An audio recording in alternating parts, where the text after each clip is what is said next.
Dear student, today will talk about antidiuretic hormone which is called as ADH and इसको हम दूसरा नाम देते हैं vasopressin. So the second name for antidiuretic hormone is vasopressin. तो vasopressin जो है हमारे पास दो रिसेप्टर के ऊपर काम करता है। ADH जो है ये V1 रिसेप्टर के ऊपर काम करता है which is present inside the blood vessel. Blood vessel के अंदर जो है V1 रिसेप्टर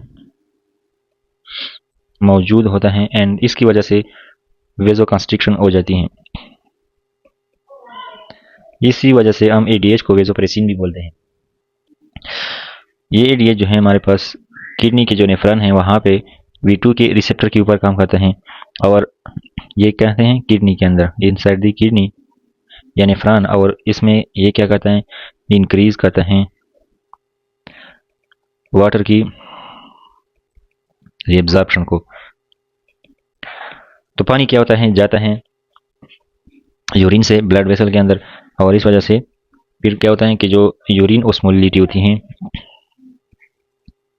यूरिन ओस्मोलिटी वो इंक्रीज हो जाती है एंड सीरम के अंदर यानी ब्लड के अंदर जो ओस्मोलिटी है वो डिक्रीज हो जाती है। जहाँ पे पानी ज़्यादा होगा ओस्मोलिटी जो है वहाँ पे कम हो जाती है।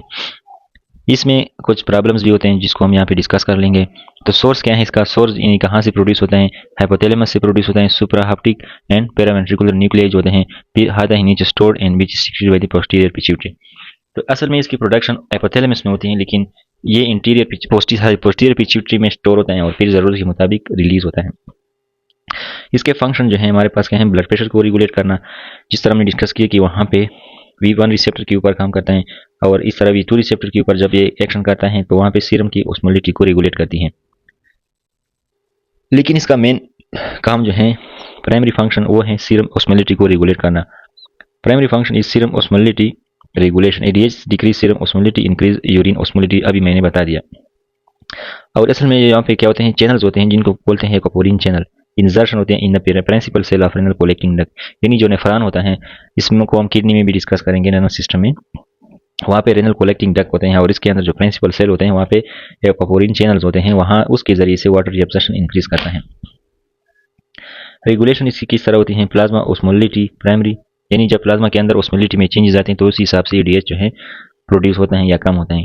यानी अगर प्लाज्मा की ओस्मोलिटी ज़्यादा है तो ADH ज़्यादा प्रोड्यूस होगा ताकि ओस्मोलिटी कम किया जाए। और hypovolemia is also regulating the ADH level, यानी ब्लड वेसल के अंदर अगर वॉल्यूम कम हो जाए तो ADH सीक्रेट होगा ताकि वॉल्यूम जो है बढ़ जाए, किडनी से जो है यूरिन से रिएब्जॉर्प्शन ऑफ वाटर ज़्यादा हो जाए ताकि ब्लड का जो सर्कुलेटरी वॉल्यूम है वो इंक्रीज हो जाए। अब यहाँ पे दो किस्म के इंसिपिडस हैं, एक है डायबिटिस इंसिपिडस, एक डिजीज है that is central diabetes insipidus, और एक जो होता है हमारे पास नेफ्रोजेनिक डायबिटिस इंसिपिडस। तो सेंट्रल डायबिटिस इंसिपिडस में क्या होता है कि जो ADH का प्रोडक्शन है वो डिक्रीज होता है, तो लेवल ऑफ ADH जो होता है कम होता है, क्योंकि प्रॉब्लम जो है ऊपर पिट्यूटरी में होता है, प्रॉब्लम जो होता है पिट्यूटरी ग्लैंड के अंदर होता है। So problem is in pituitary gland, pituitary gland में मसला आता है और इस वजह से ADH का जो लेवल है वो क्या होता है, डिक्रीज लेवल ऑफ ADH।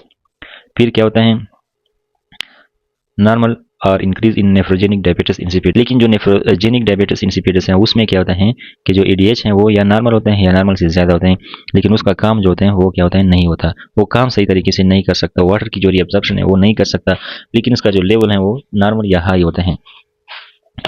तो इसमें नेफ्रोजेनिक जो डायबिटिस इंसिपिडस है, यानी जब किडनी के अंदर प्रॉब्लम आ जाए और किडनी में क्या कहता है जो ADH है वो काम नहीं कर सकता, इसकी वजह हो सकती है mutation in the V2 receptor. यानी हमने पढ़ा है अभी तक कि let's say this is ADH and this act upon the receptor which are called as V2 receptor. तो इस V2 रिसेप्टर के ऊपर ADH क्या करता है, एक्शन करता है। लेकिन अगर इस रिसेप्टर के अंदर म्यूटेशन आ जाए, तो इस V2 रिसेप्टर के अंदर अगर म्यूटेशन आ जाए तो म्यूटेशन की वजह से ADH जो है इसके ऊपर एक्शन करेगा, लेकिन ये जो है फंक्शनल नहीं होगा। सो ADH functional will disturb and this occur in the nephrogenic diabetes insipidus. So this is the difference between central and nephrogenic diabetes insipidus. Both के अंदर क्या होगा, वाटर रिएब्जॉर्प्शन डिस्टर्ब होगी, लेकिन इसकी जो सेंट्रल में क्या होगा वहाँ पर ADH लेवल कम होगा और नेफ्रोजेनिक में क्या होगा कि ADH का काम नहीं होगा। अब एक हमारे पास एक ड्रग है जिसको हम क्या बोलते हैं, डेस्मोप्रेसिन। ये desmopressin is analogue of ADH, ये ADH की तरह काम करता है। Is a treatment for central and nocturnal analysis. जो सेंट्रल डायबिटिस इंसिपिडस है उसके लिए हम ट्रीटमेंट देते हैं विच इज डेस्मोप्रेसिन, क्योंकि सेंट्रल में हमारे पास ADH कम है, तो अगर हम बाहर से ADH दे दे तो फिर क्या कर सकते हैं हम, इसकी बंदे के अंदर जो फंक्शनिंग है वो ठीक कर सकते हैं। सो सेंट्रल डायबिटीज इंसिपिडस में हम बाहर से रेज देते हैं एनालॉग दैट आर डेस्मोप्रेसिन, और इसमें फिर क्या होता है सेंट्रल डायबिटीज इंसिपिडस की ट्रीटमेंट हो जाती है। इस तरह जिन लोगों को रात के वक्त मतलब यूरिन आता है, पेशाब आता है, उनको क्या करते हैं हम डेस्मोप्रेसिन देते हैं, फिर उनकी जो है यूरिन के अंदर जो पानी है वो कम हो जाती है, यानी यूरिन का अमाउंट कम हो जाता है, फिर नॉक्टर्नल इन्यूरिसिस जिसको हम बोलते हैं वो इसकी ट्रीटमेंट हो जाती है। वेजोप्रेसिन जो है, vasopressin is also a potent vasopressor.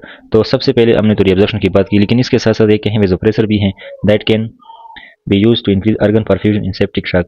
तो सेप्टिक शॉक में क्या होता है अर्गन का परफ्यूजन कम हो जाता है, वेजोडायलेशन हो जाता है, तो इसको कम करने के लिए हम क्या देते हैं वेजोप्रेसिन यूज कर सकते हैं। So this is the pituitary gland.